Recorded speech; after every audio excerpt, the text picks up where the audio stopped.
Hello, I'm Arthur Perkins, and this is AP Gaming Real. Welcome to the first episode of Oath of Endosteel, a Battletech tabletop RPG. I'd like to talk first about what sets us apart from other tabletop RPG streams. You're going to be looking at a generational nature of play and a political process. Our protagonists are going to play a game of Battletech's Total War system with RPG elements supported by Mechwarrior Destiny's closed beta.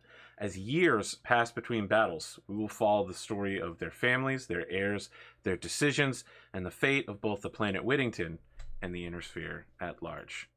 I am, of course, the game master and host of this particular show.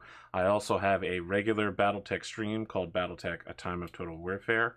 I've done around 50 tabletop RPG different systems over the last 5 years, and I'm really glad that I can deliver this kind of content. Eddie, why don't you tell us who you are real quick and who you'll be playing? Hello, I am Eddie Freeman. You can find me on the internet at Pixel Pirate with the first E being a 3. And I'm going to be playing Kurosupaku, a covert ops, pretty young, but kind of has like that potential to be more. And I'm going to be piloting primarily a Raven XD. What One was X. it again? 1X, thank you. A first generation Raven. Yeah. Sam, WizeFool, why don't you tell us who you are, what you do? Hello, I am Sam, TheWizenedFool on Twitter, and I sometimes get invited to play on people's Twitch streams or YouTube stuff. So I'm here on Sundays. I'm also on Outro One's channel every now and then playing Mothership in a kind of in and out kind of fashion.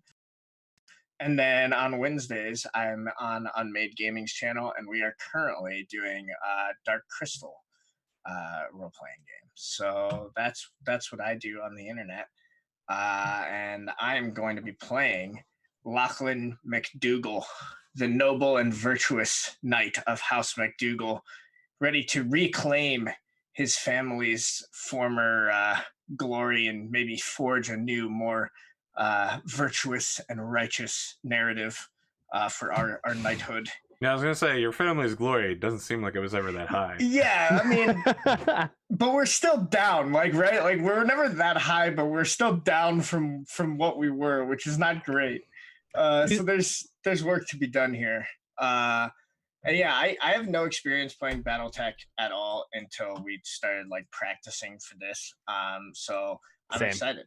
I'm very excited. Me too. Yeah. And please do not have your slogan be like to make McLaughlin great again. Make McDougall great again. It's more just make McDougall great. Make Whittington better for all. Come on. So simple. EricVulgaris, you actually have played Battletech. You've guested numerous times on A Time of Total Warfare. What can you tell us about yourself and your character? Hey, thanks, AP. Yes, my name's Eric. I'm EricVulgaris everywhere. Part-time role-playing game person, part-time designer person. I'm super excited for this. Right now, I've been playing a lot of Pendragon. I'm running Pendragon currently, and I'm kind of working on a Pendragon mech game. And the fact that I can play real tech, like real BattleTech, and Pendragon to just immerse myself in this, the best of everything. I'm so excited.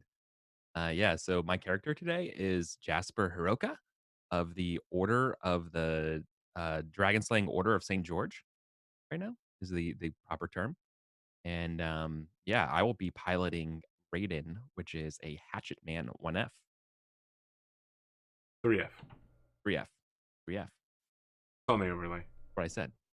Yeah, exactly. That's what you said. As Eric alluded to, this particular brand that we're playing of this game has very heavy Pendragon and Game of Thrones tabletop role-playing RPG roots. If you're watching this on YouTube, you can go and load the GM Prep playlist and see how we created these characters, the kind of rules we'll be using behind the scenes, how the noble families were created, and hear from us in our own words over the course of roughly 3.5 hours of how we came to this stream, to this existence.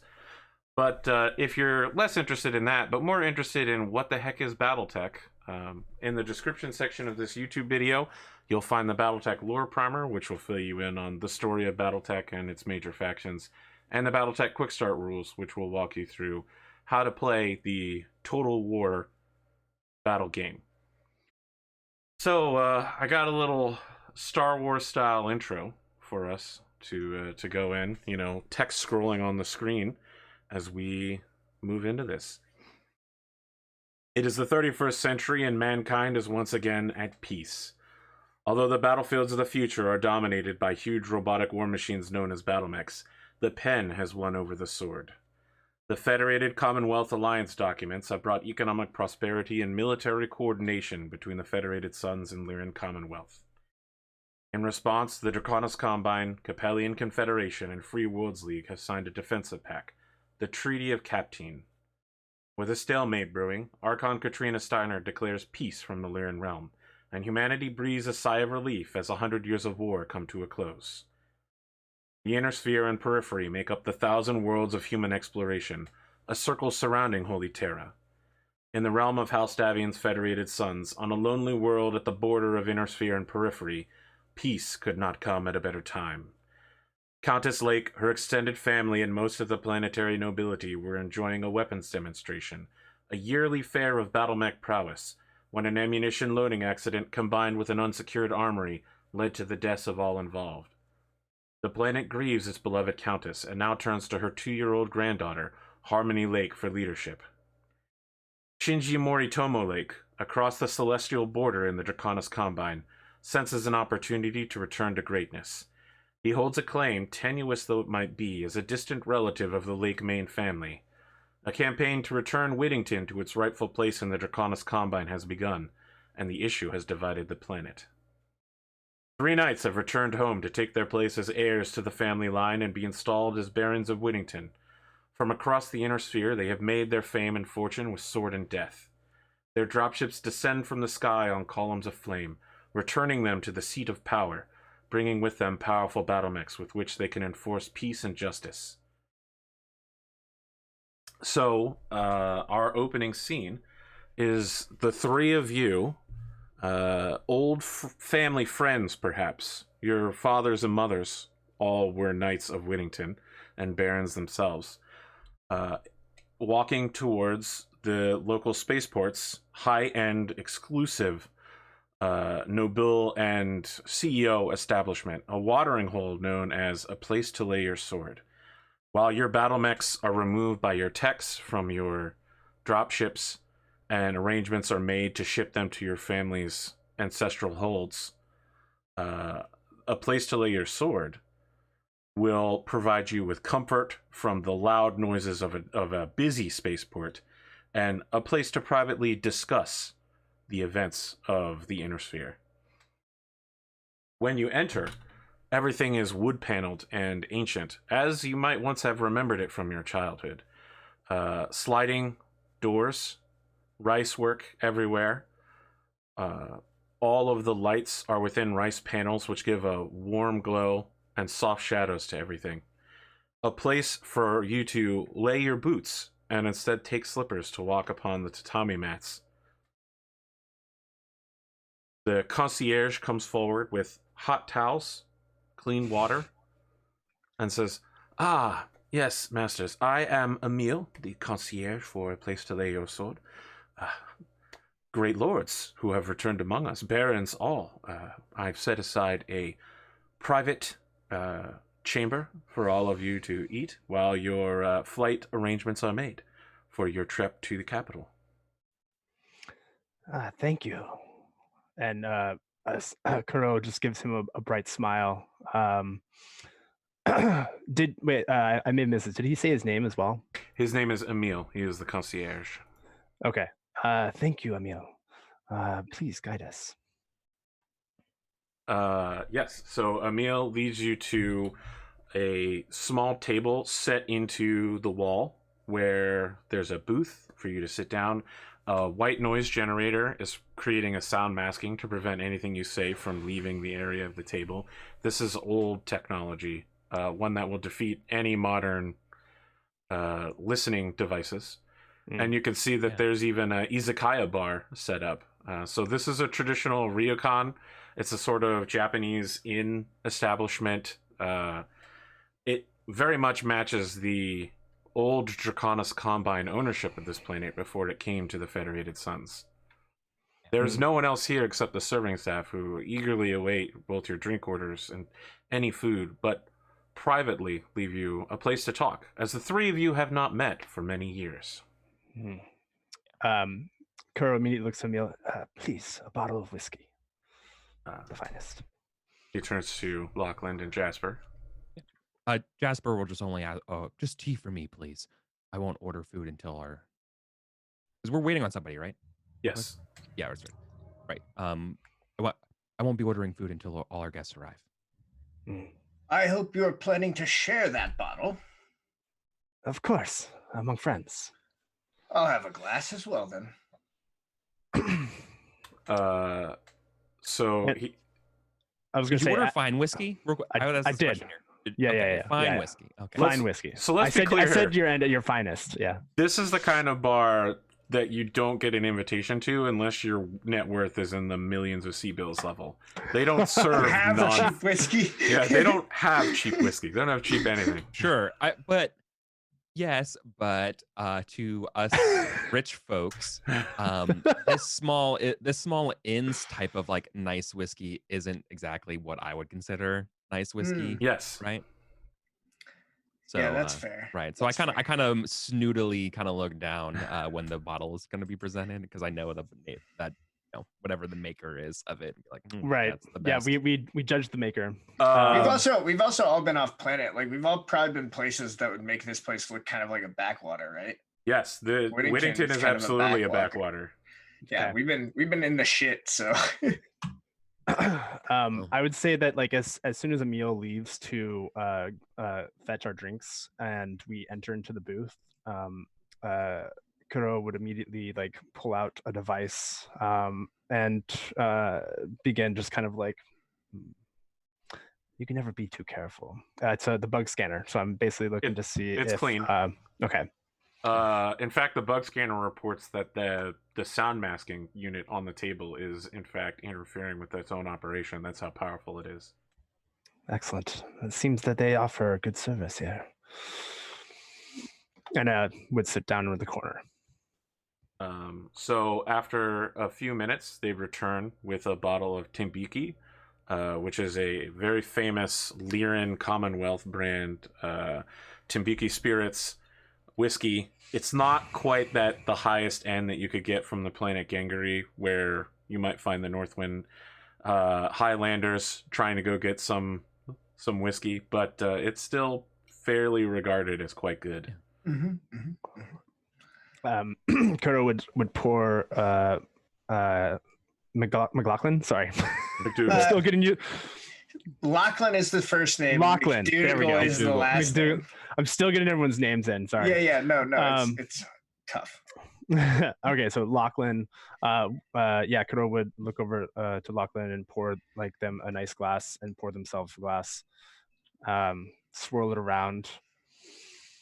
Make sure yeah, it has a nice fragrance to it. Yeah, by the time you're doing this, like Lachlan's already just like leaning, like sitting back in his chair, just like drinking his whiskey. It's just like, yeah. Oh, thank you. Just immediately.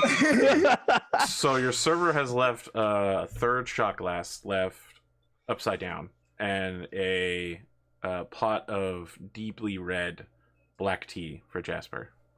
Yeah. Cool. I do the proper etiquette of pouring other people tea for myself. I guess would anyone else be wanting tea? Of course. I guess maybe the starting of it. Yeah. Yeah. I mean, like, I think Lachlan would just like not stop you, right? If you're going to pour, like, he wouldn't ask for it necessarily, but right. Yeah. And the other point is that what are we wearing right now? Are we wearing? We had time to clean up, right? And freshen up. Off of your dropship transit. Yeah. Cool. So then I would be wearing my we wouldn't be wearing kimonos or anything like that. It would be much more, I guess, like Western style. Yeah, I mean, clothes. we've been fed sun space for like a Yeah. couple hundred years. So Yeah, but something like business attire, like we would think of like executive attire. Yeah. Yeah, right. Cool. So I'm wearing a nice black dress shirt and pants, and I have a little yellow family crest pocket square. excellent. So it's like yellow with a little like black scorpion in a circle there as I'm pouring myself stuff.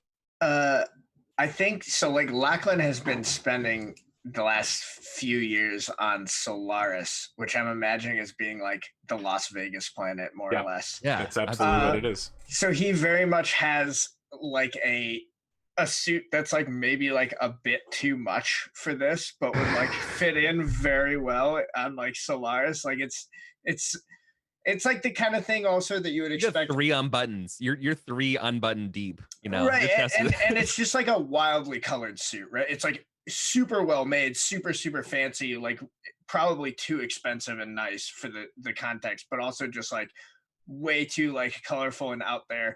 Yeah. I'm like thinking like the kind Peacocky. of it's just very over the top, and it probably fits in perfectly on Solaris, right? Like it would be like the height of fashion there.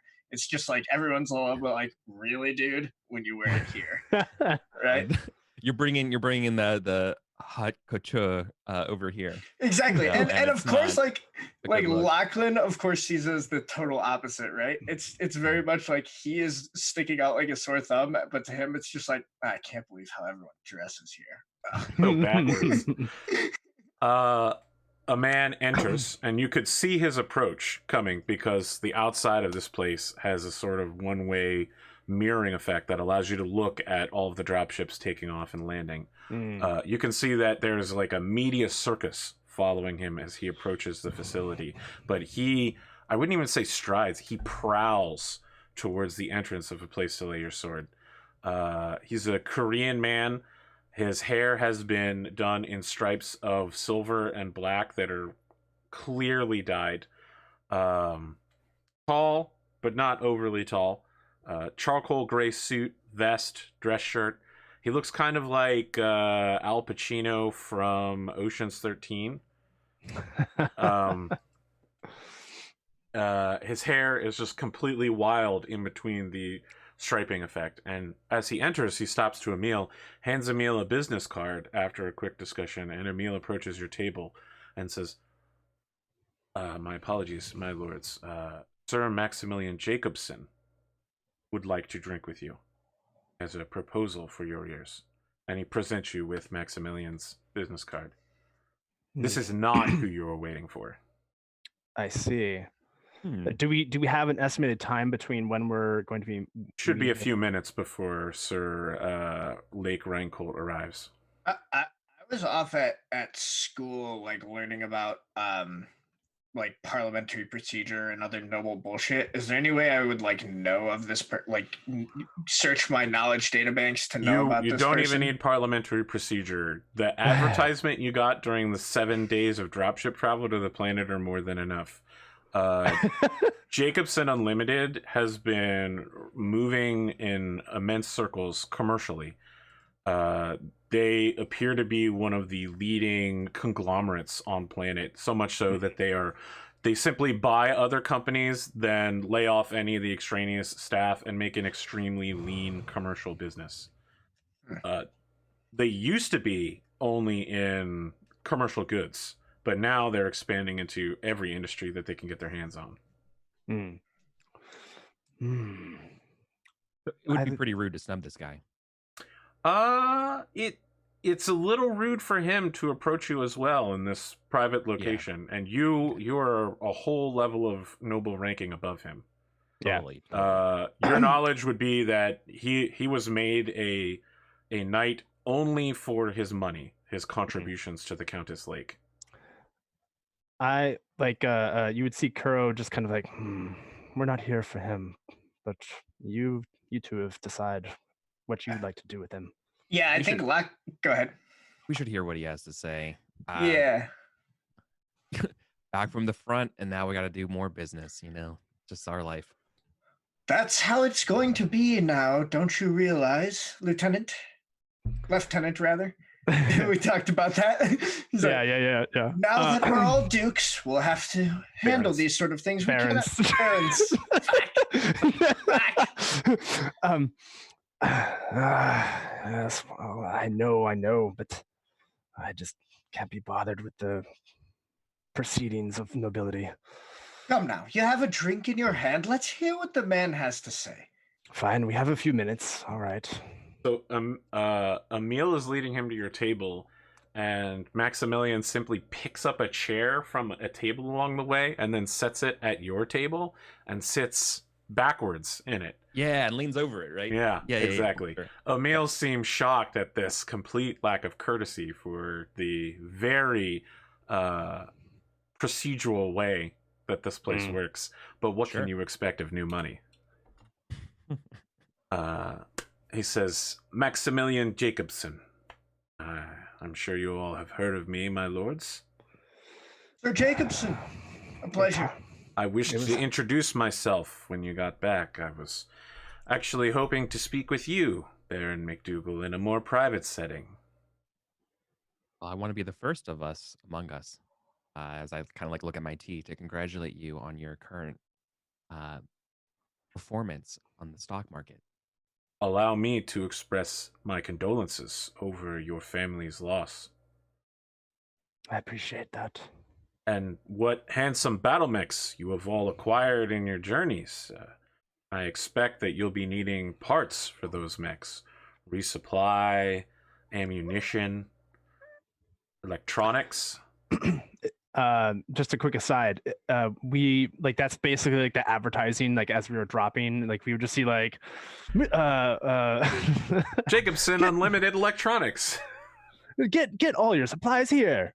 It's like freaking, oh my god. All right. Are you sure that you want to be out there without Jacobson? I would.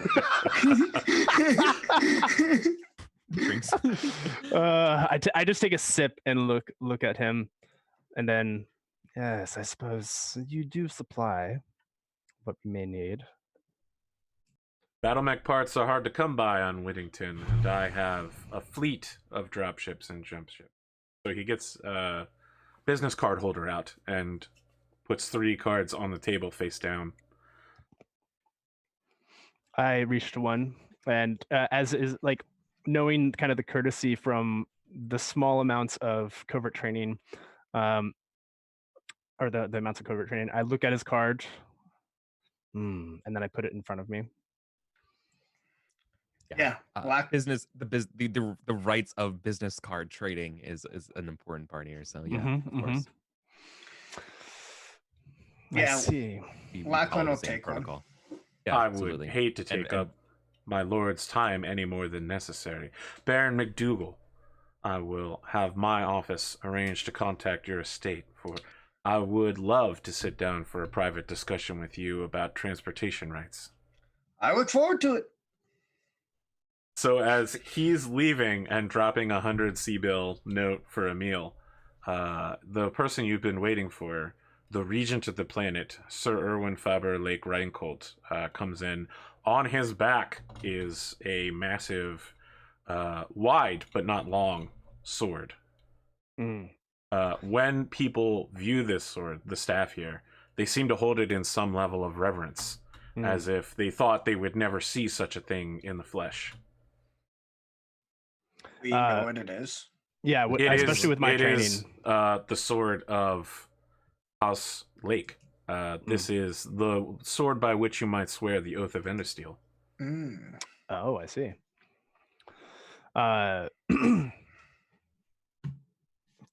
So Emil makes no attempt to stop him as he approaches. Oh yeah. And he stops within speaking distance, but not close enough to leave you enough space to leave your booth so that you might kneel before him as he pulls the sword and sheath off his back and then slowly unsheathes the sword, from which you can see is this old metal, rare, hundreds of years old now, Endosteel from the first Star League. A superior technology that can't be recreated in the current day. This sword was forged from the first Lake Battlemech to fall, King Crab, and what few armor plates remained were turned into a sword by which the planet might be defended with. I imagine it. Go ahead. I was gonna say Lachlan is there kneeling down like without hesitation. Oh yeah, Like, exactly. Like immediately just like rush to like kneel, not look at him thing. I imagine like all of our drinks just kind of like come to a rest, and we hurry one by one, exiting and just like display ourselves. It is an honor to be before such a blade, and yourself, the wielder. I am but a defender of the honor of House Lake, and I will look over the Countess until such time that she is ready to take over the reins. For now, I must ask you all to kneel and pledge the oath of Endosteel that your parents have undertaken. Is there a protocol that we would know? Sorry, just Yes, so I sent it in Discord real quick. The oath that your parents pledged to, and then before, and before. do we go one at a time, or do we have to try to time this over? Please do not try to time it. It will sound horrible. Okay. Who wants to go first? I do not let anyone else have a chance to go first. Yeah. Ooh. So as you move to go first, he dunks the sword in front of you. Yeah. So, I, Jasper Hiroka, as Knights of Whittington, we pledge to uphold the following: to shed our blood in defense of our home, to offer counsel wise and solemn, to uphold the weak and regulate the strong. Above all else, I shall defend the honor of House Lake with my life. So he lays the sword on either side of your shoulder, and as the blade comes down on you, you are surprised by the weight of it. Yeah. That it has an incredible mass that one would not expect of even regular steel. I'm definitely side-eyeing the Hiroka over here a little bit and taking the first opportunity to say the pledge. So when you do so, Sir Reincolt moves to stand in front of you, Lachlan. Yeah. Places the sword point down. I, Lachlan of House McDougal and for House McDougal, swear as Knights of Whittington, we pledge to uphold the following: to shed our blood in defense of our home, to offer counsel wise and solemn, to uphold the weak and regulate the strong. Above all else, I shall defend the honor of House Lake with my life. So he lays the sword on each of your shoulders as well. I look and not so hasty, but in reverence to the blade, look as I am the last to display myself. Wait for the blade to rest before me. He does move to stand before you and places it tip down once more. I, Kuro Sapaku of House Sapaku, as Knights of Whittington, we pledge to uphold the following: to shed our blood in defense of our home, to offer counsel wise and solemn, to uphold the weak and regulate the strong. Above all else, I shall defend the honor of House Lake with my life. As that happens, he shoulder, and then he draws the blade along his left hand so that it draws a line of blood before he sheathes it. And as the sword shinks back into the sheath, even here inside this soundproofed facility, you can see alarms going off. People are running around outside. You can very vaguely hear a planetary security alarm going off. Immediately, Kuro is, what? So Sir Reincolt shifts the sword onto his back and says, "It would seem that your services as defenders of the planet are needed sooner rather than later. I suggest that you find your way to your Battlemechs." Excellent. This battle shall be glorious.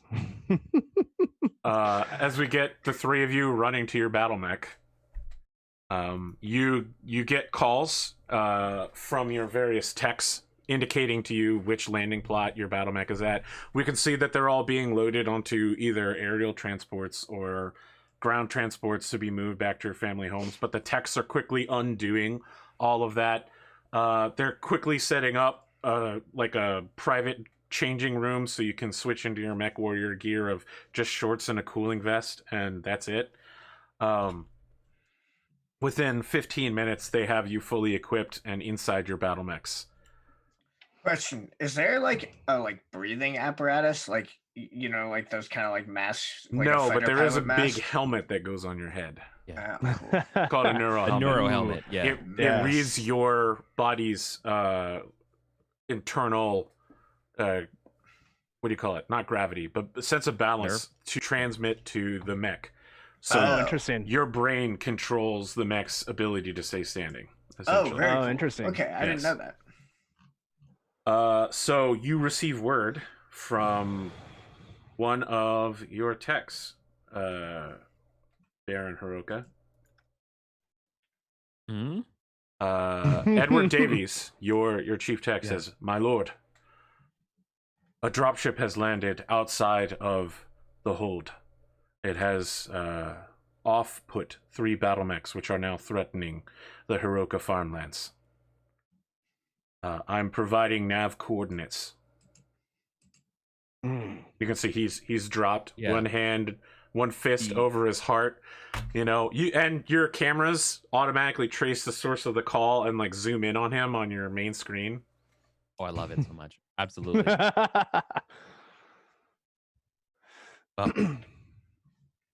Threaten is the only thing they'll accomplish today. They'll be gone as soon as we arrive. As I am certain. As you will, my lord.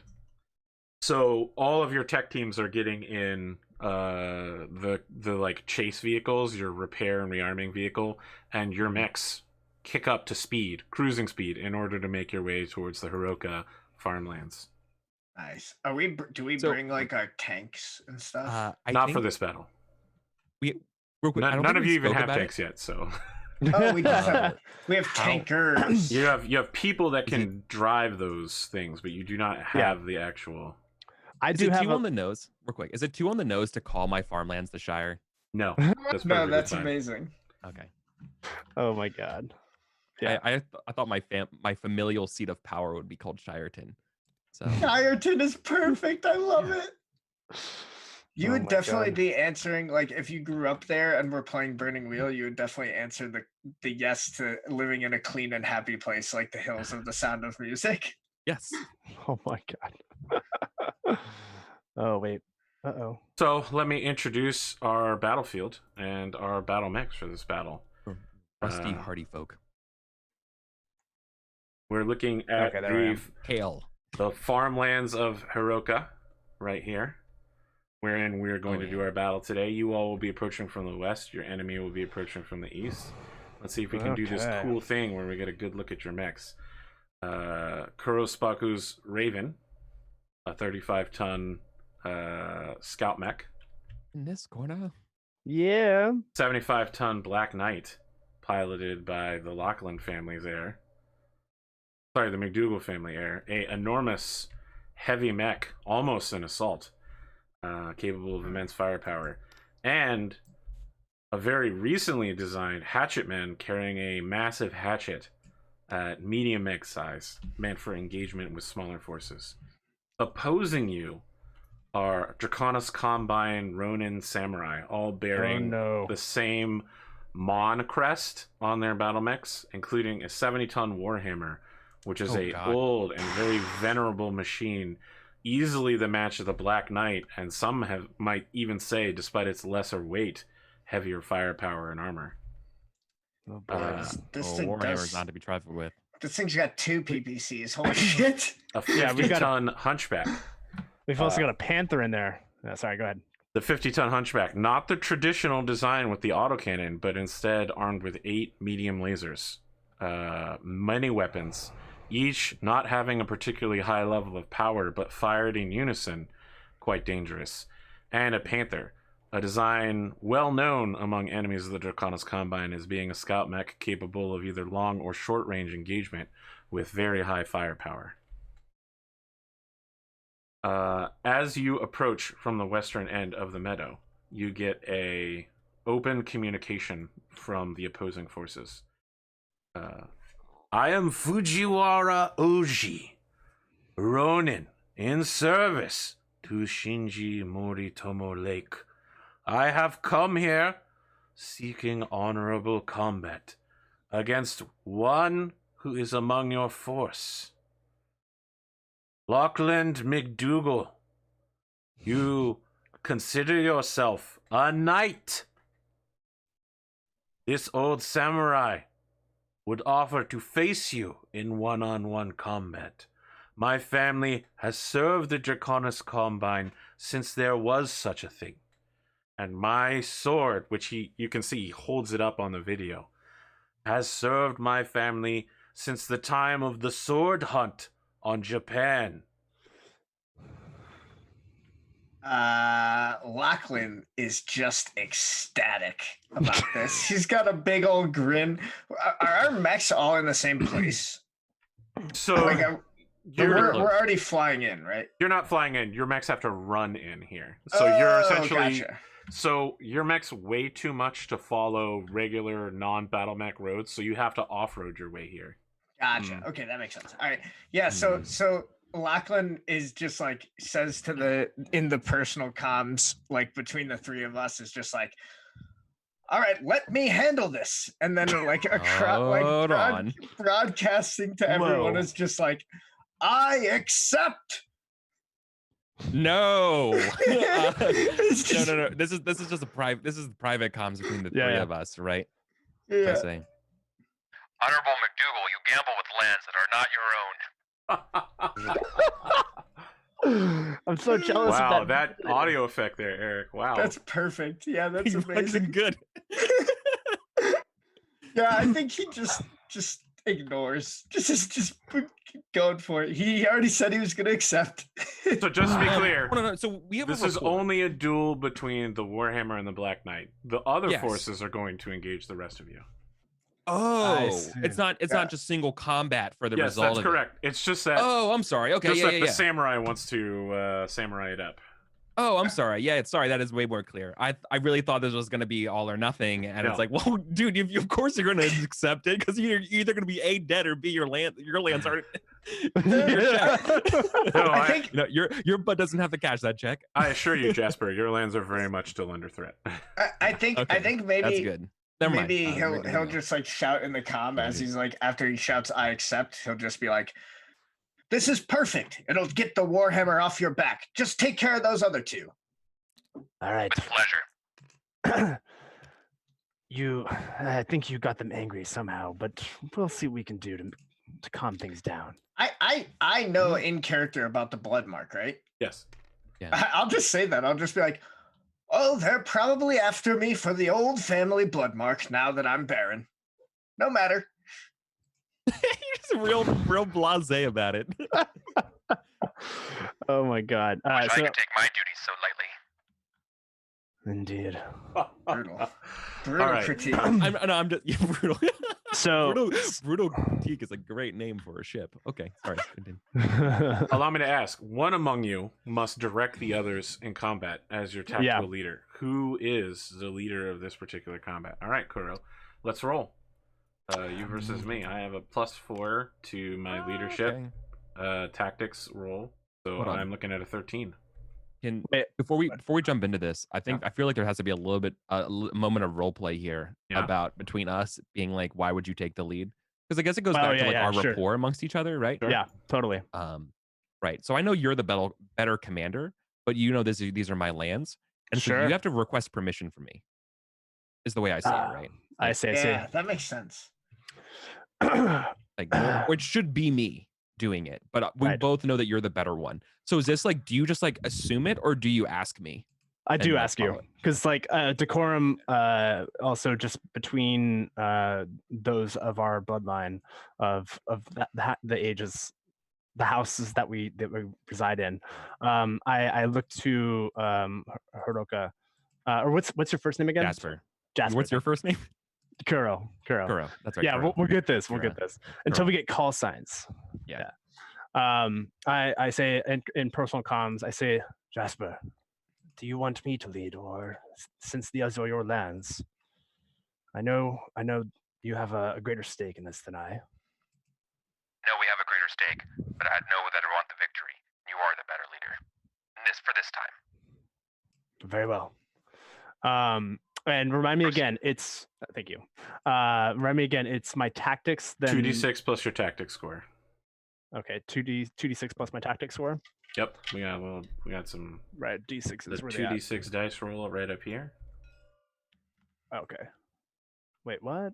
Just hit the button. Yeah, that button. Roll. Wait. Oh, there it is. What's your tactics number? 4. All right, so you have 8, 10. 6 plus 4, 10. Okay, so they will be placing second. You will be placing first. Okay. You must choose to place within 3 hexes of the left side of the map. And remind me, we go one at a time to place, right? Or do we all... Okay, so let me place first because I'm trying to one-on-one this dude anyway. Let me ask you, would it be worth it? And actually, because I do have combat sense, which is you are keenly aware of the surroundings in combat. Choose when you take your narration in the turn order. So that's more of like when that's for out of mech combat. Yes. Oh, that's for out of mech combat. Yes. Oh, I'm sorry. All right. Okay. What do you guys agree with that? It's just like because this dude's gonna have to react to me so that we can do this one-on-one combat anyway.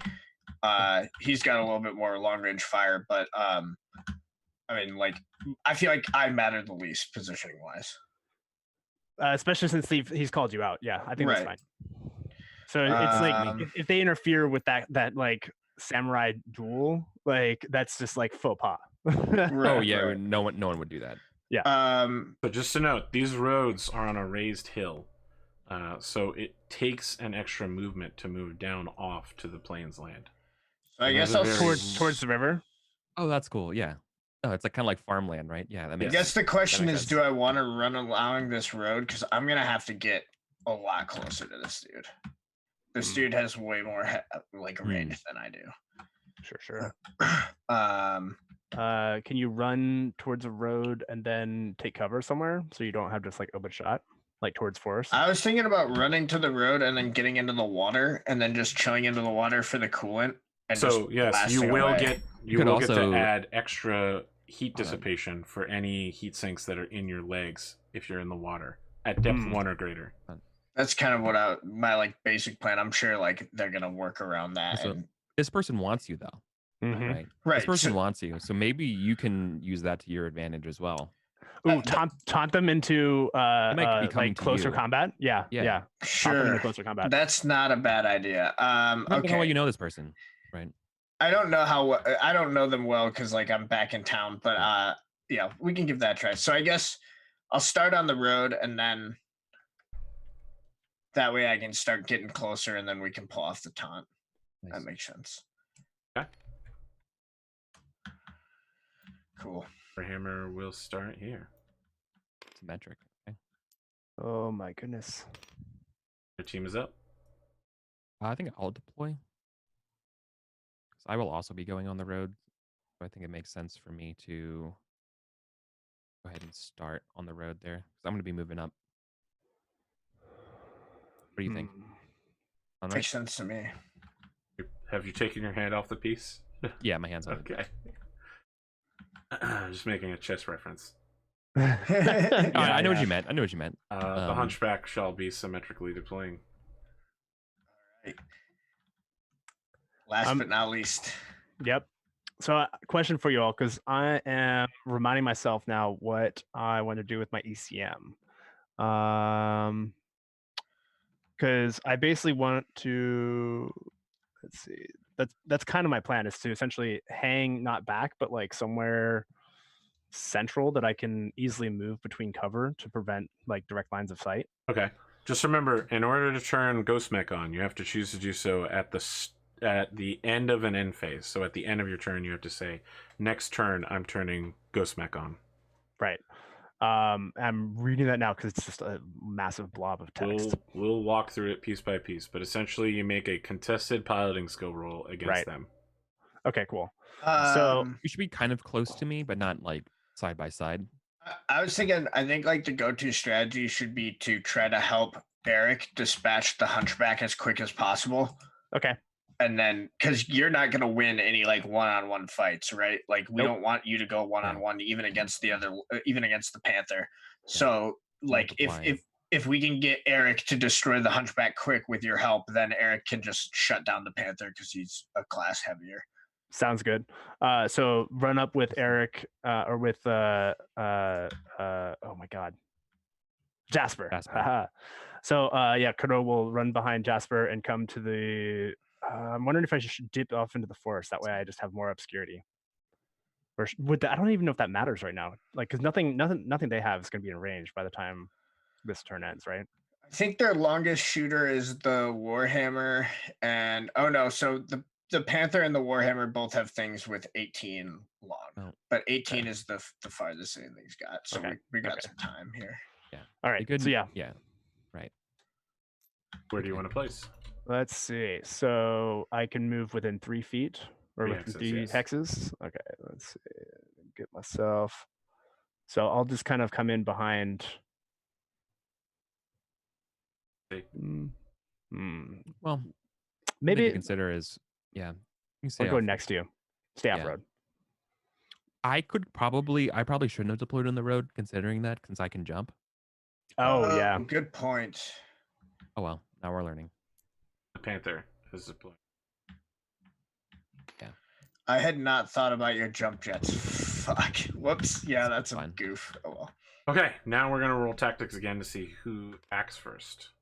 This round. Don't fail us.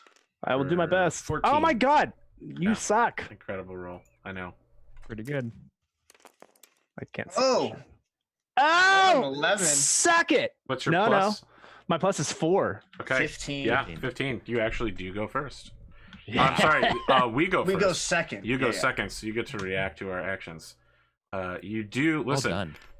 Both sides are using some pretty advanced, like you're keeping a sharp eye on electronics.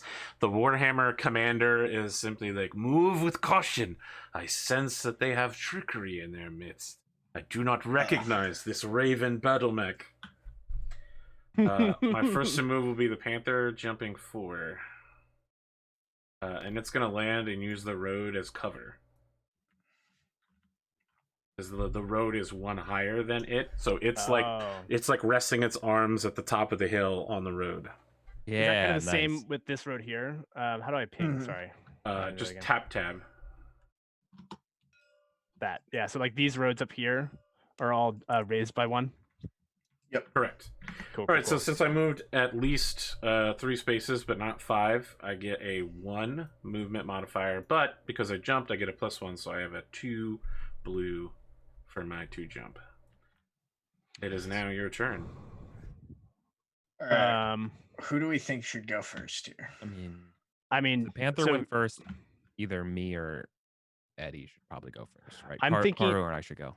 Yeah, Here's the thing. I have my move already set up, and it's kind of independent of what they're going to do. I'm fine with that, but this dude's not going to be in range of me, even like regardless. Like me and the Warhammer are not going to be in range of each other this turn, so it's kind of doesn't matter if I go first. It's a kind of a gimme, is what I'm saying. Yeah. Well, I think my thought is that I want to get because ECM basically makes it difficult for them to communicate. So are they actually being able to communicate right now? You have to be within 3 hexes of them for that. So I have to be pretty dang close. Yes. Okay. Your Ghost Mech bubble is the same. It's only 3 hexes. What's the conditions of this road, by the way? Is this going to be a slipping situation if we run? No, there's no slipping here. This has been reinforced to be used by the heavy farm trucks and agromechs of your families. I thought so. I thought so. I think we should have me go first. I feel like it's a gimme. Well, actually, because I feel like Anyway, I'm just gonna run along the road then. So it'll be 1, 2, 3, and then it's 4 to turn, right? Correct. And then 5, 6. Yep. And I should still be out of range of this guy no matter how much he moves. Unless I did my math wrong. Let's hope I didn't. 1, 2, 3, 4, 5, 6. Okay. I would like to go next. Yeah, we're way more than 18 away still. 1, 2, 3, 4. Change facing for 5. 1 for 6. So I ran for 6. Don't forget your movement die. Yeah. Oh yeah. Oh, which one do I need? Sorry. So if you ran, you'll need a red die, and if you move 6 spaces, you'll get a 2 modifier. Only move 5 spaces because of the turn. Still a 2 modifier. Yep, 5 and 6 is still 2. So you should have a red 4, and I will also have a red 4. That's a blue. That's My jump die. running is 8. Okay, so 1. Wait, red 4? No, red 2. Oh. Do you not? Oh, include the sorry, fact I that you used the ran as mini die. modifier, My bad. AP? What? Isn't running a default attack modifier of +2? Like, are you? Yes, that's red. Oh, that's attacking though, not targeting. Right. This is all This is targeting based. My bad. Correct. So So how far did you move? You moved 5 spaces? 5 spaces total. Yeah. Yes. Then that's it. And unfortunately, I need to roll back the table for a moment because we accidentally deleted the die that you grabbed was out of the bowl. Oh, shoot. Oh, no. I'm And sorry. I deleted it because I thought that you had a jump die. My bad. That one is tied to the math computer that does all our rolls. I broke everything. I don't know what it's going to take to get this thing back in here. We keep going backwards in time and it's still not back. What have you done, Oh Sam? no! What have you done? I'm like, oh, what's going on? My camera's just not staying. There it is. All right, we're finally there. Broke everything. Sorry, my bad. Audience at home. We're both going to get red dice. Oh my gosh! And All right. Cool. Alrighty. We're not dead.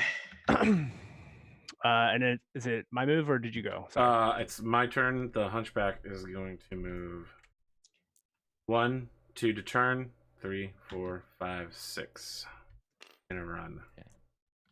Okay.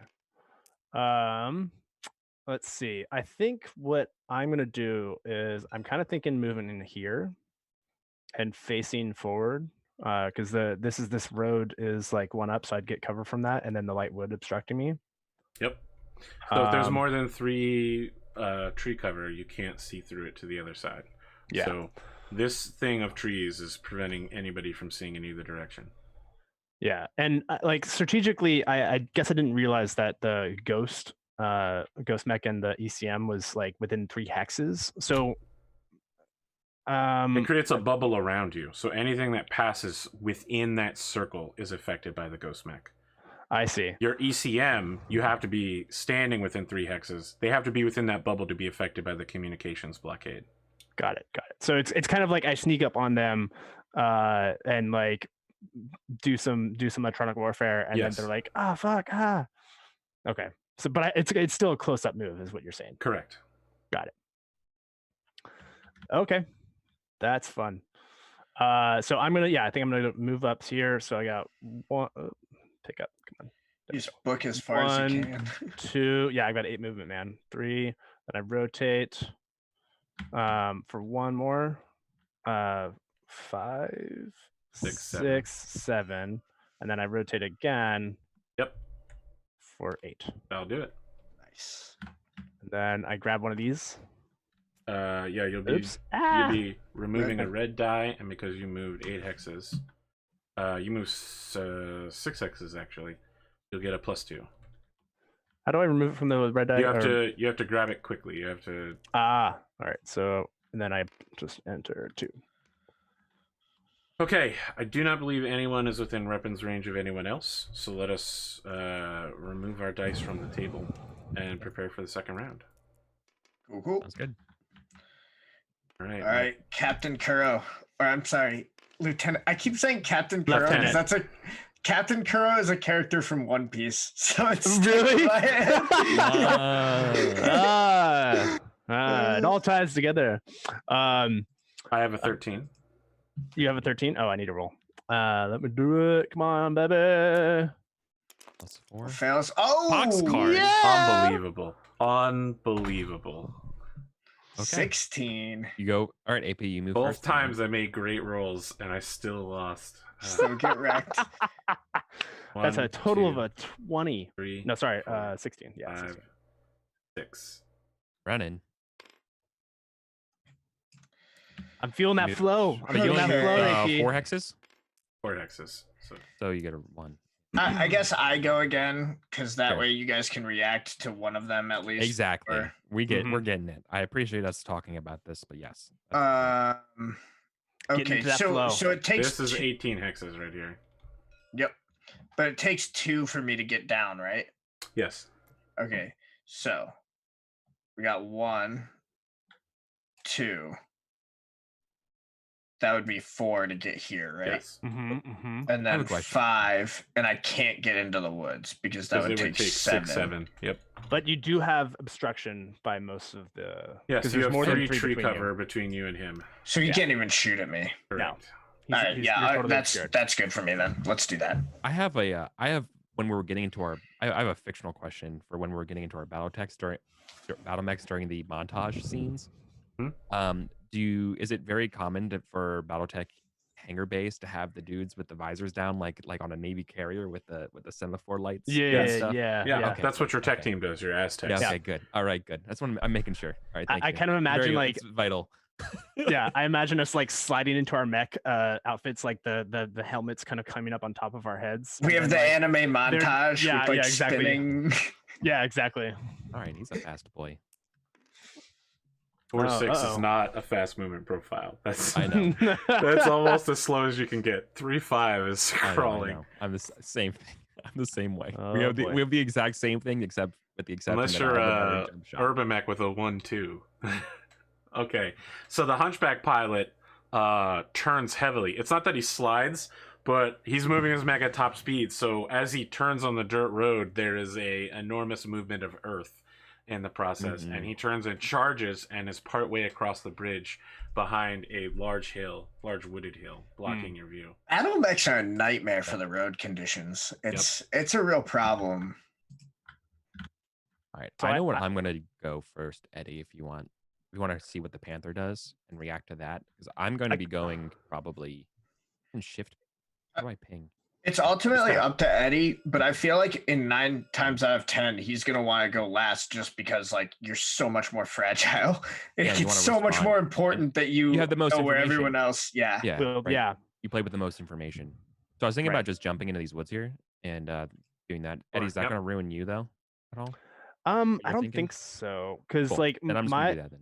yeah, I think ultimately my goal I'm is to gonna change kind my of facing. is to also I'm not going to change my facing. I think I'm gonna go to the other side with the light woods. I think I'm gonna go over here. Yeah. Okay. Cool. That way they have split fire and I can like rush in and do some ECM shit.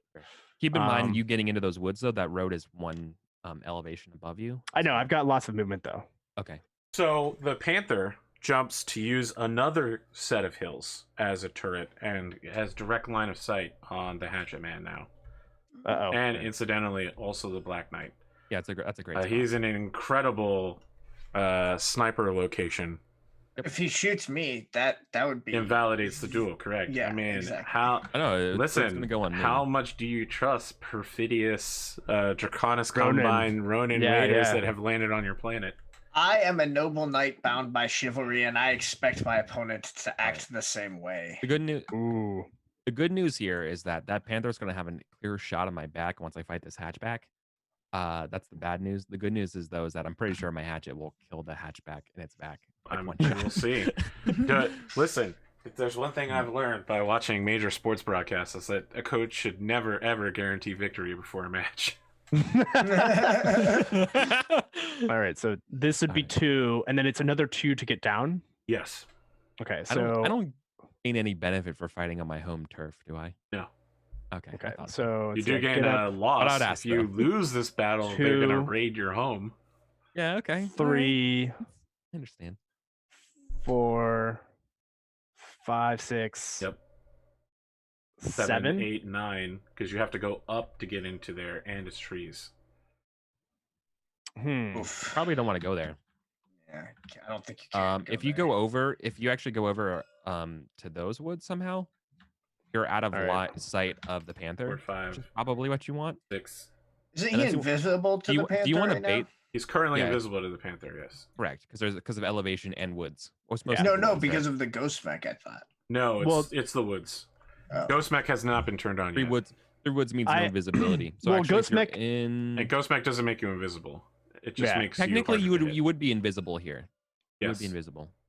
So, and Ghost Mech is something that I want to time right, or do I want to just have that on? You can turn it on and just leave it on for as long as you want. because as long as you But don't want to use your when thing. it's turned on, you can't use your ECM, so no detecting hidden units and no interrupting communications. Got it. Okay, I'm just gonna go ahead and activate Ghost Mech for now because I think That's at the end of the round. Yeah. So I'm gonna go ahead and. Going dark. Please, no. Yes. His Yes. name literally means dark, so no. Going dark. Going No. dark. I mean, stepping into the shadow. Your call sign might be blackout. I don't know. We'll see. Midnight. Okay. Did we tell Ooh, chat okay. that we're doing that? Anyone who watched the GM prep will know, but the players will be deciding their call signs based on how they perform in this battle. Correct. Okay. And So everyone will be giving somebody else a call sign. Yeah, the other two So- people have to ratify the call sign for the other person. So it's 2, the only way it works. 4, 6, 5, 7. 6, 7. Yeah. Okay, 5, 6, 7, and then I can rotate for another 1. Yes. Yep. Okay. So that's I think That's what I'm gonna do. All right. Nice. Good move. Good move. So, So that is a Um, run of 1 because you only went 3 hexes. all right. So the plan here is once this hunchback turns the corner, we just blow him up. I think that's the play. Hunchback Alpha Strike. So the Panther is, I believe, the only combatant that is willing to fire. I Yeah. guess your Black Knight could technically fire on several targets. And just to make it clear, at the end of that turn, I think I can only That's Still at the active. end. It's still at the end of the Oh. round. We're still Oh, I not think I there can yet. only sorry, fire on right. the Panther, but I Got don't it. want to. Does, Okay. I see. Does the Hunchback have enough range to shoot back? You mean the Panther? You mean? No, I'm I mean sorry. the Hunch- You mean the- Hatchetman? The Hatchetman. Hatchetman, yeah. No. I think the max range of an AC 10 is 10, right?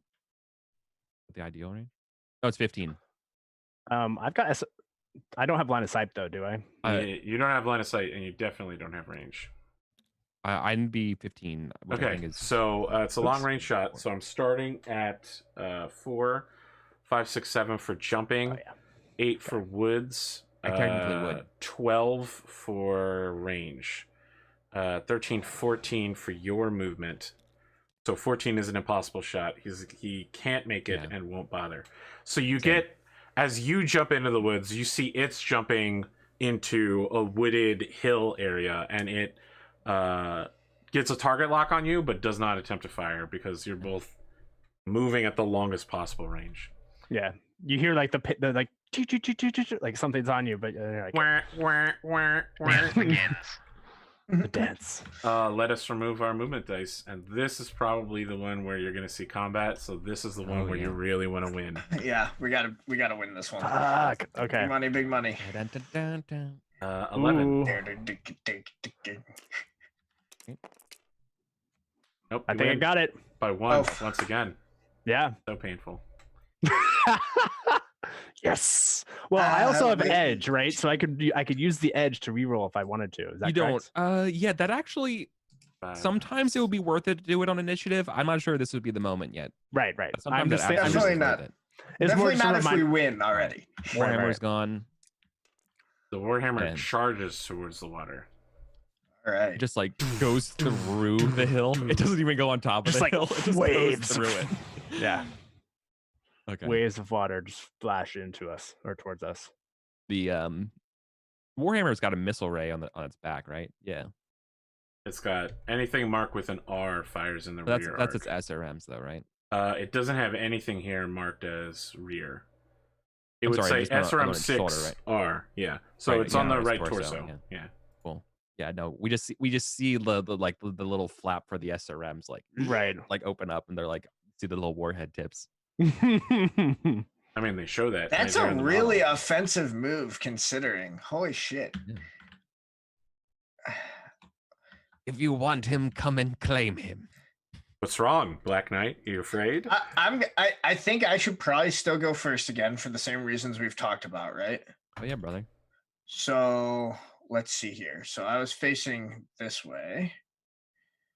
So if I go 1, 2, let's see here. So if I go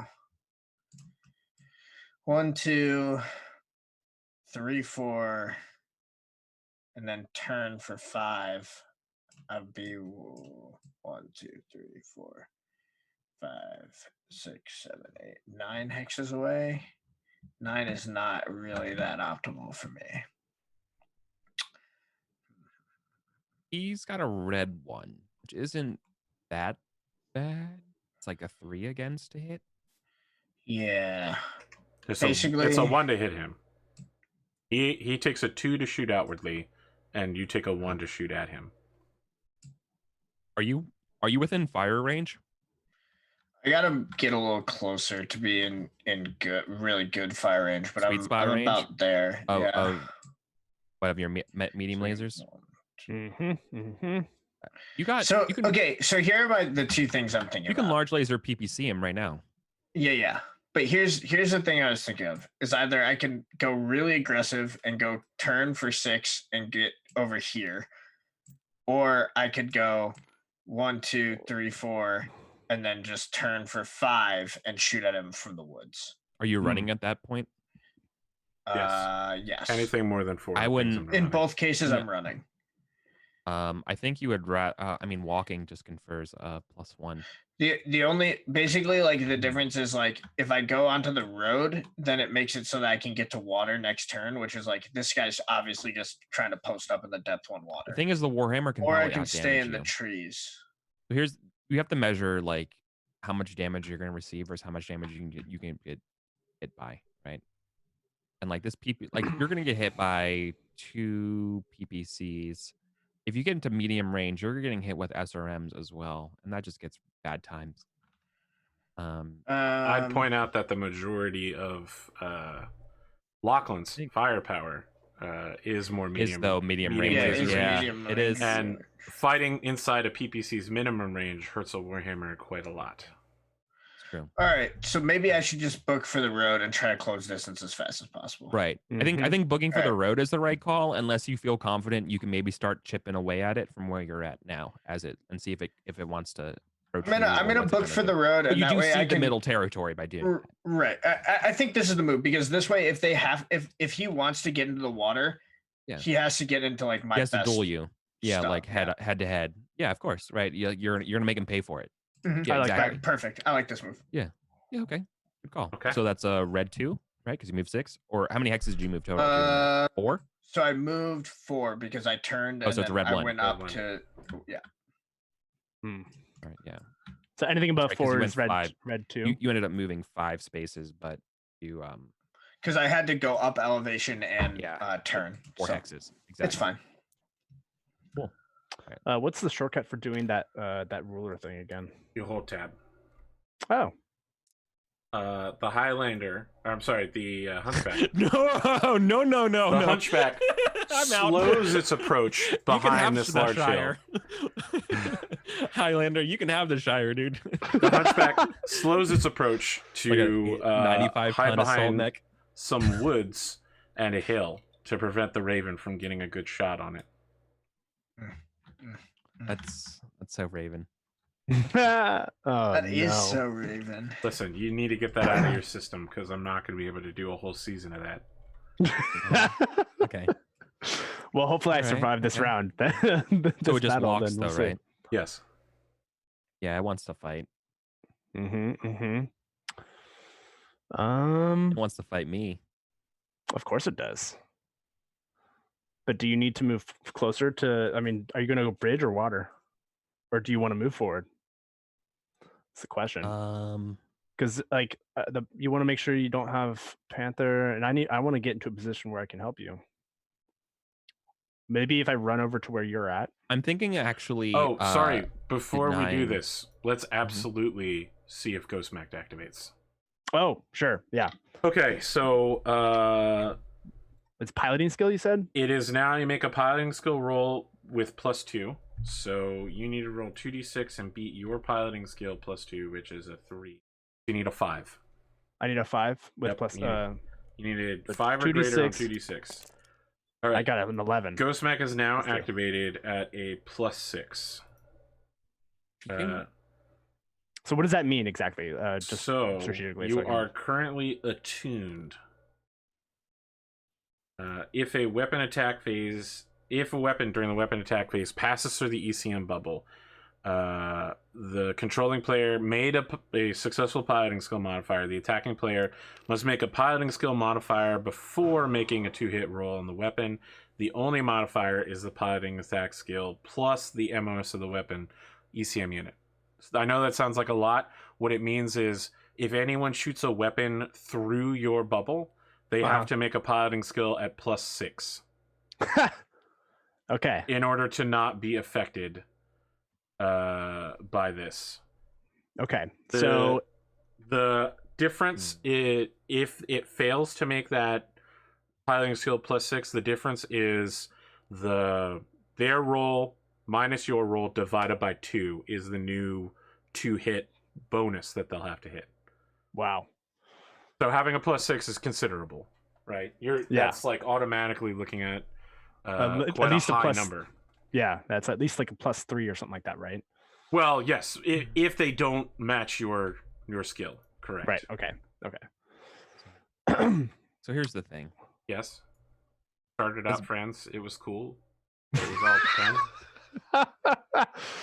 No, please continue. 4, 5, 6. All right. If the spot I want to jump to is totally within medium range, eight medium lasers coming at me, Yeah. which is not what I want at all. I just so you if I- thinking? Go ahead. So go ahead. Well, I was gonna say, like, if I get within 3 hexes of you, that bubble protects you. Correct. Anything that passes through that bubble. So I'm gonna probably jump here, which Mhm. I think will get me 1, 2, 3, 4, 5, 6. That's going to be a I'm tough 7. shot through 2 woods and I'm 7 spaces for the hunchback, and then the panther also has a shit shot against me too. So that's what I was thinking about going here. All right, go ahead and grandstand if you want to. So I while am you're gonna jump doing and that, change my, jumping and Wait. changing my facing, well, which Oh, so I go jumped ahead. 4 spaces. just gonna so say- blue 2.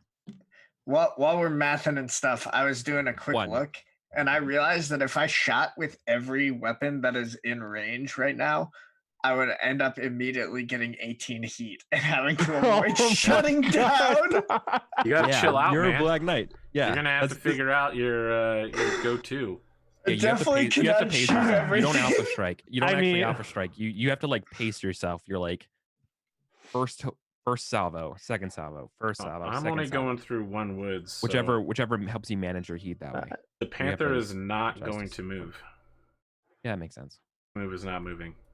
And you are within 3 hexes of me actually Correct. already. Yeah, I'm in Um, the zone.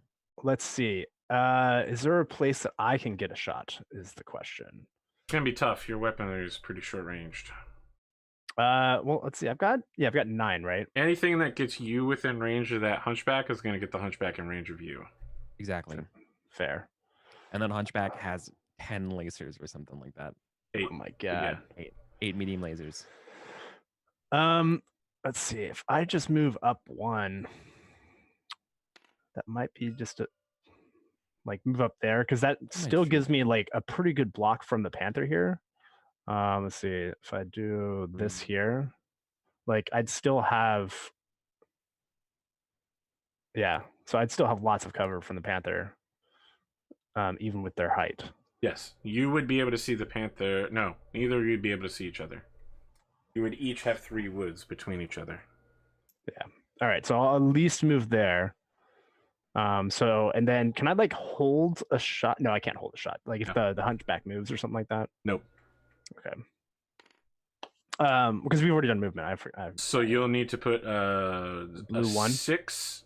You're walking, not jumping. So you'll have to put a 6 to indicate that you walked not enough to give you a bonus, but enough to give you a penalty to shoot outwardly. Not that you're going to be shooting at anyone. So the green 6, right? 7, 8. I mean, it is now combat time, and this Warhammer is going to show this Black Knight the power of the Draconis Combine. I'm going to fire 2 PPCs, and I think that'll be it. I'm just going to double PPC. Does he roll before we decide, or do we all decide? I can't remember. You decide. He does his whole combat thing. So we're playing a slightly modified version in order to speed things up. Instead of doing a decide who shoots at what with what weapons, we're just going to do it one by one. Everybody decides and shoots all at once. It's not as pure Battletech as it could be, but No, that's fine. I don't care. it saves like 10 minutes per phase. That's good. Okay, so I am looking at a 3 pilot who ran for 4-5, a 6 for you, and you're walking, and range brings it up to 7-8. So I'm looking at an 8 shot twice. I'm running, not walking. Yes, but you only have a 1 there. That's what matters. Yeah, I was just okay. For an 8 shot twice is No. Miss. Yes. No. Oh, yep. Location 5, your right leg is going to take 10 points of damage. So Oof. as he walks forward That's not heavily, he fires both arms, huge blasts of whipping lightning and electron energy. One of them passes by over your shoulder. The other one slams heavily into your right leg, causing it 10 points of damage, which I believe will be a considerable, but not... It's half of my leg. We're all right. Okay, so my heat will raise by 20 points for 2 PPCs, plus 2 for walking, or running, sorry. So I gain 2 total heat. Sam, something to keep in mind here. If both of those PPCs ever connect with you, that's immediately 20 points of damage, Which means you have to roll to stay standing, yes. Yeah, that makes sense. But I mean, Don't forget like that. this guy's looking at me shooting potentially a lot of damage at him too. So we're okay. We're okay. Want to return That's fire? what happens when the heavy mech pilots meet. Oh yeah, I'll definitely be returning fire. Don't you worry. I'm not worried. Well, I guess it's your turn to shoot, so I'm slightly worried. Okay, yeah. Why don't I go? Why didn't you show me first? why I might be worried? Yeah. I will shoot both of my large lasers and my PPC. Sing them the song of your people. And we're at Oh, 8, so all You're of those looking to things get are at crispy then. medium. I see. Yeah, but all these things are at medium. Correct. What's your like battle cry? Like what are you doing as you like eat slag? Okay, yeah. So I have You're a a gunnery two-gunner. skill of 2. Plus 2 for running. Ran, so that's 4. Plus 1 for their movement. Okay, so that's 5. Plus 2 for range. Medium range, so that's 7. Correct. All right, so 3 shots at 7. Heaviest first is what we said was best, right? Correct. All right, so PBC, large laser, large laser. Now, Yes. All right, so that hits. Second shot misses. Don't go so fast. Oh, I'm sorry. You got to tally them up. Shit. So the left torso is going to take 10 points of damage. All right, and then the second shot misses, and this is the last one, which hits. And that will go to the right torso. So you PPC blast one torso and then laser blast the other torso and put a considerable amount of damage on this Warhammer, easily gaining the upper hand. However, your heat immediately spikes to almost unbearable levels. It's very high immediately. So I lose 2 movement points because I You immediately gain jumped to 8 10. points of heat. I thought 2 for running too. Yes, so it's 26 from firing, right? 16 plus 10. Oh, yep. I had 28 from firing. I'm sorry. Yep, it's 28 Alright, cool. total. So 8, you immediately jump to plus 8 heat. So Yep. plus 1 to fire, plus 1 to movement.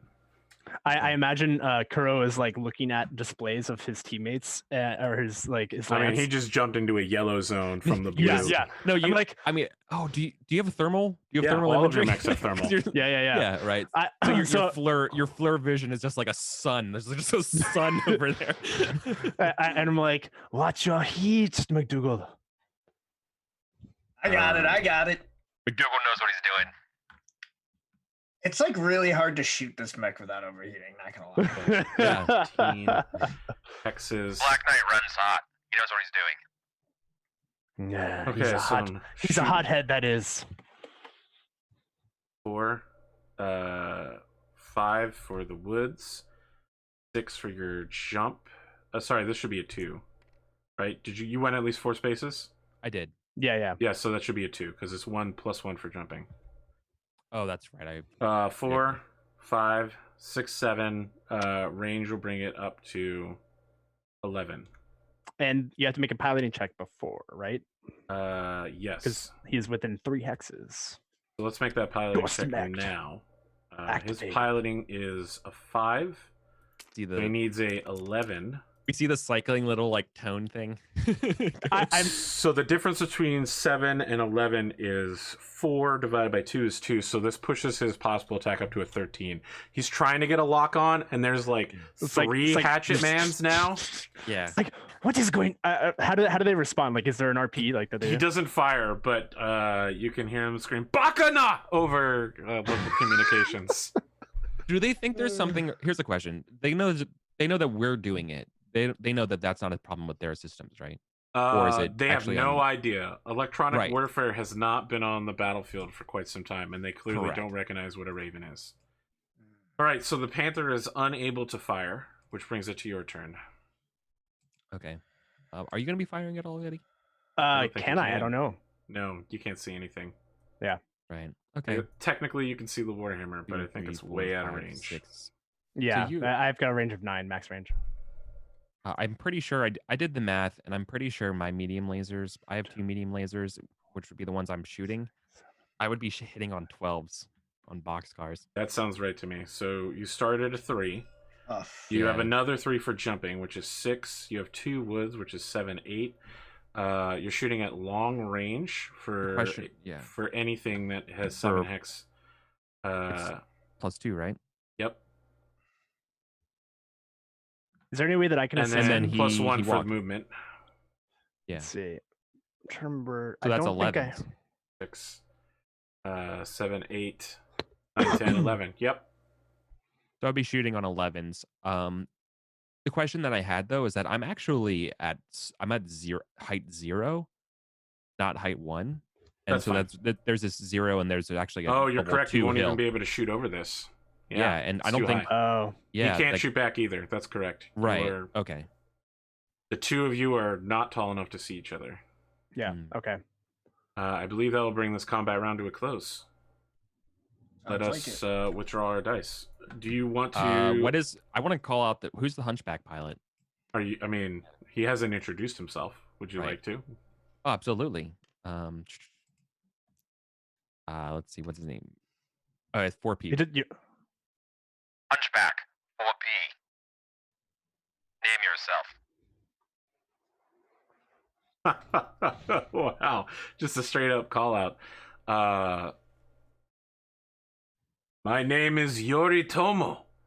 I have, for many years, struggled to become a pilot underneath the tutelage of the wise Fujiwara family. Who do I have the honor of addressing? You address the Honorable Jasper of Clan Aroka. Or House Aroka. I look forward to settling the Draconis Combine's debt with your family. And I look forward to scraping your metal off of my fields. Ooh. These are the fields of the coordinator, dog. That's the All right. comms. Let's withdraw our dice. Would you like to keep Ghost Mech active? Yes. All right, make another piloting check. You need to hit a 5. Ghost Mech. Let's do this. Oh no! You attempt to activate the Ghost Mech system, and it critically fails. Wait. it's just you're just like. Should I use the edge? That may. So you get a number of plot points equal to your most edge. crucial round. This is the most crucial round in my opinion. Yeah. Yeah. Okay. So I'm gonna use edge. So you have Unless 1 something point was of more edge, drastic. correct? I have 2 points of edge, technically. So you didn't put the hardware point into edge. You're gonna pick a light mech later on. Wait, no, I'm sorry. No, because most of my stats were in edge. Yes. So you have 2 points of edge, and I'm sorry, we just never settled on which other mech you were picking. No. I thought I had said. Sorry. I thought I was doing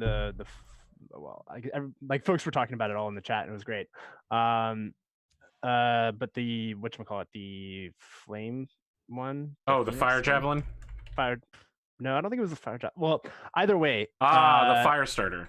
The fire starter. I think that's the one I had settled on. Okay. All right, so yeah, you do have 2 plot points which you can re-roll with. Then your edge becomes plot points on the battlefield system. Right. Nice. Okay, cool. So yeah, so I have the because that's my stats. Like I basically have all an edge and reflexes. Okay, so know that your how plot does that points will work? reset at the end of every session. So at the end of the next combat round, we'll be wrapping things up. We may not even get fully through it. May want to use them because we're running out of time. Yeah. So go ahead and re-roll it. All right. You can choose to re-roll 1 or both dice. Does it take me 2 edge points to re-roll both? It's just if you had a high number on one of them and you didn't think it'd be worth re-rolling, you could choose not to re-roll that die. Come on. That is 5. I got a 5. Which is enough. So now the Ghost Mech system is active, but they simply need to make a piloting skill roll versus their own piloting skill. So there's no bonus or failure to it. Well, so I got a 5 on the die, but then does that add my piloting skill as well? So I have 4? No, your piloting skill, you have to get to your piloting skill to activate it. Got it. Okay. So it shuts down for a moment, right? It's like yeah, and then it's I'm like Millennium come on, situation. Yeah, and I'm like, come on, slam your hand, you push a lever up, and then it puts back online. But it's clear the system is really struggling to work right now. Yeah. It's not as good as last time, but I've got my disruption field still active. Let's roll tactics. That was in personal comms. Yes, I'm at an 11.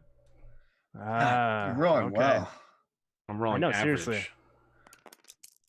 Yeah, oh yeah. God damn it. Captain Kuro. No, Lieutenant Kuro. I'm just gonna keep calling you Captain.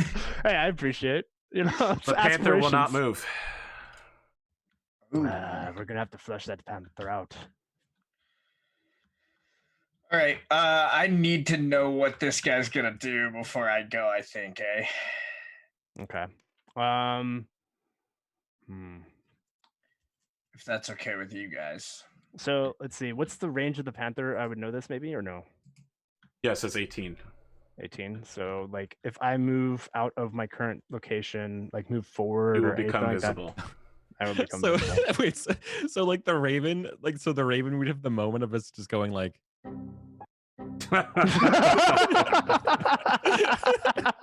There we go. That's bad. Oh man, blue screens. What? Yeah. EricVulgaris with the Soundworks tonight, everybody. Yeah. Oh my gosh. I got my tax return and got to go XLR with it, so I'm good to go. Oh my. All right. So maybe you should go first then, Eric, or Jasper. No, I don't want to go first. Because Jasper needs to be able to get into melee range with the Hunchback, if at all possible. So here's the thing: all of you want to move last in this situation. Yeah, here's the problem. Yeah. Okay. Yeah.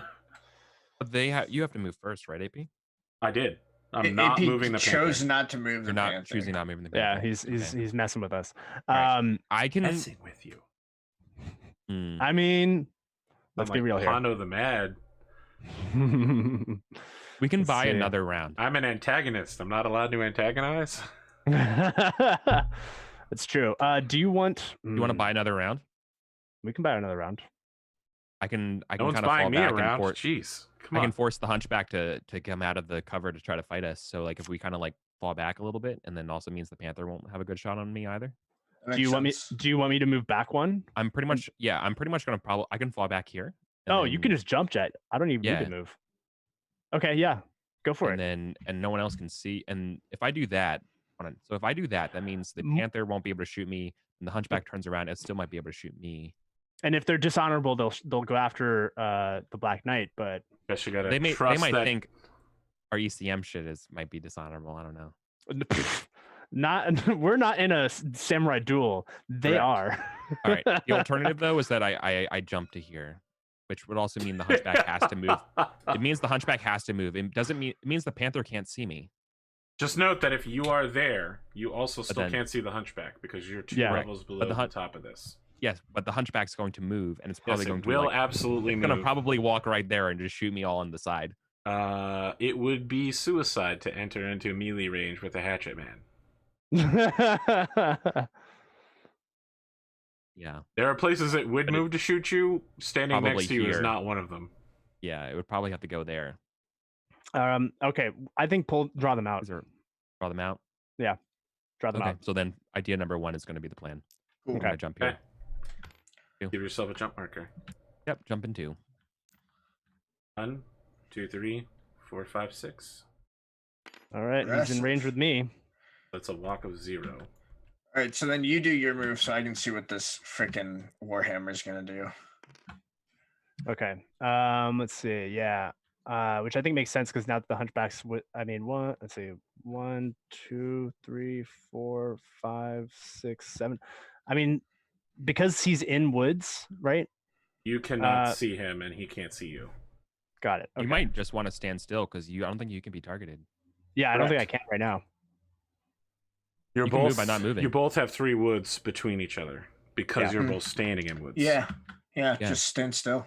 Which means, yeah, you move by not moving would mean the Warhammer then has to move and then Sam can respond to it. And that Mhm. literally might just be the best move of it right now. I agree. Cool. Okay. All right. You choose Basically to just buy another round and see what move happens. by not Yeah. moving. So we're just going to put a 6 walk over there just to indicate that. The Warhammer also chooses to not move.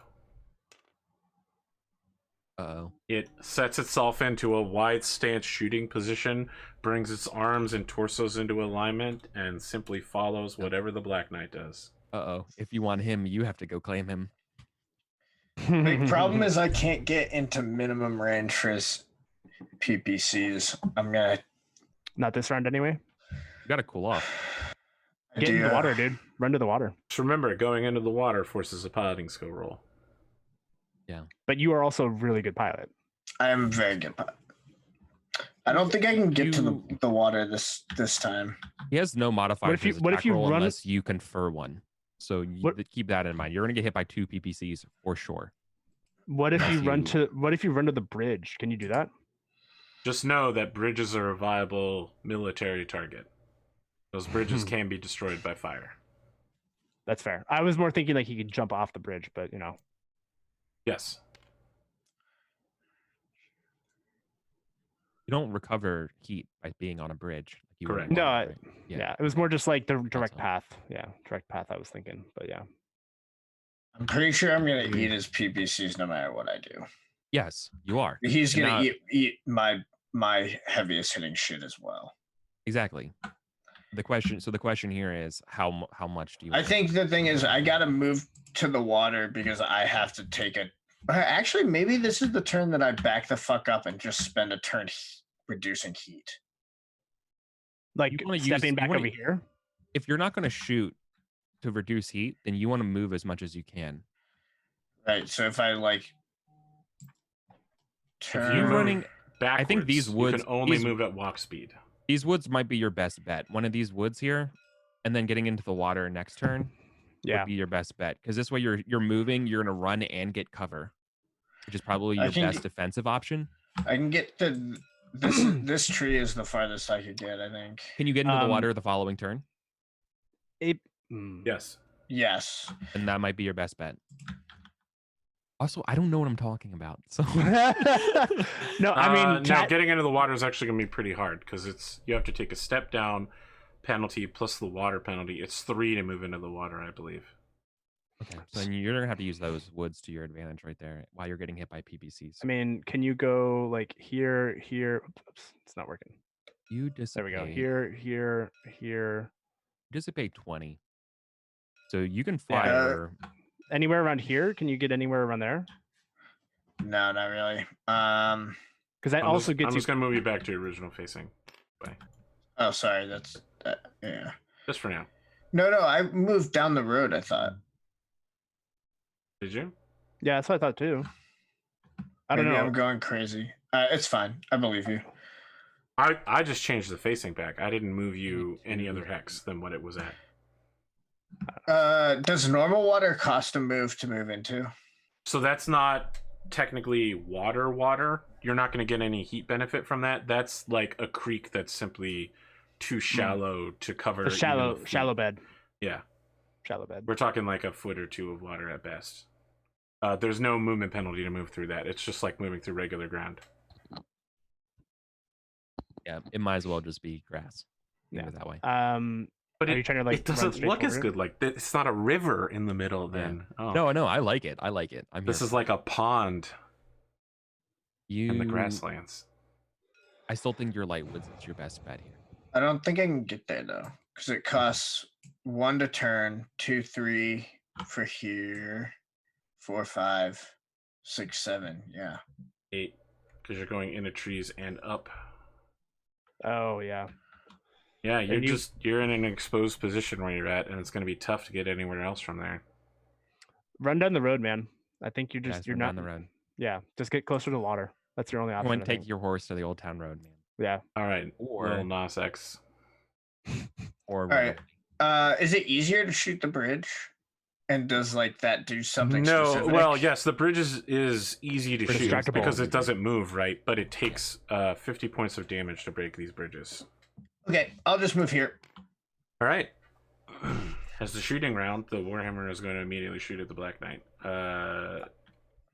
Did you generate a +1 or a +2 during your movement? That would have been Moved 5. Okay, so Oh. it's a +2. Here's the Or plan. no, 4, sorry, because I turned. All right, so 3, 4, and then the You- range is what, like 5 hexes? Sam, sorry Yeah. to interrupt you real quick. 4 Did you hexes. factor in your heat reducing your movement? That's true. You do have to take one. Yeah, less that's step. why I got 5. That's why I had 5 and 6. So you only move 4 hexes, correct? All right. No, Sorry, yeah. I'm just making sure. All right. So it's a 1 to hit at 5 range. So I'm looking at a 4 with a rich penalty for medium lasers. Oh. SRM. So I'm going to be shooting 4.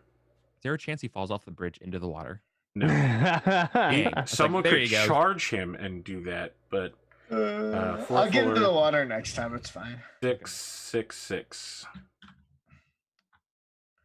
I think I will also go blazing real quick, and I'm gonna get real hot real fast. But Yep. I got Damn, Alpha? I'm gonna take a lot of shots. really good. Yep, that'll hit. PPC 1 hits left arm, 10 points of damage. This is the bad part. Okay. Sam, nice having your Black Knight, dude. PPC 2 also hits the left arm for 10 points of damage. Okay. How's My that left arm doing? is at 0. Wow, couldn't get through it. At the end of this shooting, you'll need to make a Yeah, roll to stay standing. pilot and save to. SRM, not the Yep. SRM, the medium laser 1 will hit That will hit. location 8, left torso for 5. Left torso for 5. This will also hit left arm for 5. That arm is dead. No, That arm internal. is.